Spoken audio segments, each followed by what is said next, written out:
Hello viewers, কেমন আছেন সবাই? শোপিসের উপর গ্লাস পেইন্টিং নিয়ে আমাদের তৃতীয় ভিডিও এটি। আশা করি আপনারা পূর্বের দুটি ভিডিও দেখেছেন। চলুন আজকে আরেকটি নতুন ডিজাইন দেখি। এই ডিজাইনটি করার জন্য আমরা আরেকটি শোপিস বেছে নিয়েছি। এই শোপিসটির বৈশিষ্ট্য হচ্ছে এটি 6টি পার্শ্ব রয়েছে। এখানে আমরা এর আগে 4টি পার্শ্ব এবং ত্রিকোণ আকৃতি এখানে কাজ করেছিলাম। এটি 6টি পার্শ্ব রয়েছে, এই জন্য আপনার এটাতে 6 দিকে আমাদের ডিজাইন আঁকতে হবে।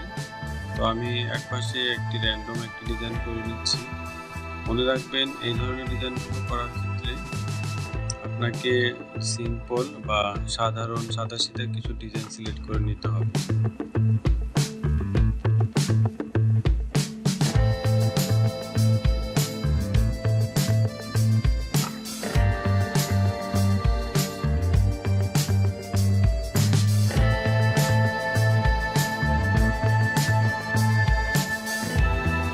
আমার 6 পাশে ডিজাইনটি আঁকা হয়ে গেছে। এখন আমি শুকানোর জন্য একটু সময় দিচ্ছি। আমি এখানে কালো রঙের আউটলাইনার ব্যবহার করেছি।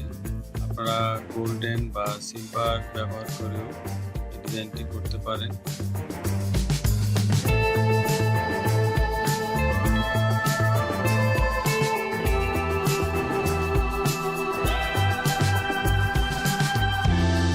এখন আমরা কালার অ্যাপ্লাই চলে যাচ্ছি। কালার অ্যাপ্লাই করার ক্ষেত্রে আমাদের একটু সাবধান থাকতে হবে যে আমাদের অবজেক্টটিকে যতটুকু ফ্ল্যাট করে আমরা কালারটা অ্যাপ্লাই করতে পারি খেয়াল রাখবেন, কারণ আমাদের কালারগুলো যেহেতু লিকুইড, সেই জন্য এটি যদি আমরা খাড়া করে ধরে আঁকতে চাই তাহলে সেটি গড়িয়ে একদিকে চলে যাবে। এই জন্য আপনারা যতটুকু পারবেন ফ্ল্যাট রেখে আঁকার চেষ্টা করুন।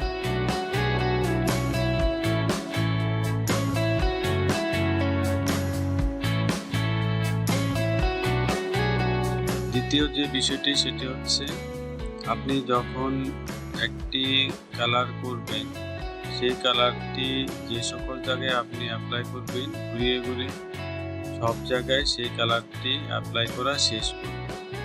শেষ করা হয়ে গেলে পরে আরেকটি কালার নিয়ে আপনি কাজ করবেন।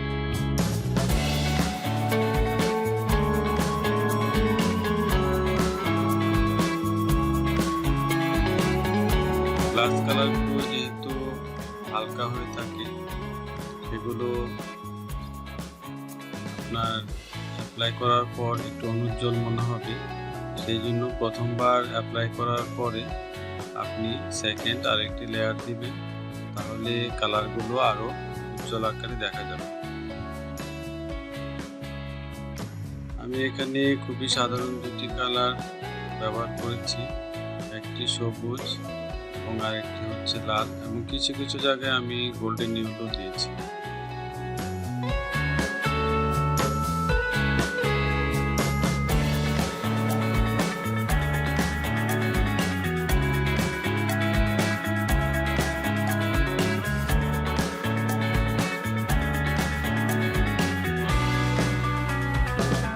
ডিজাইনটি করা হয়ে গেছে।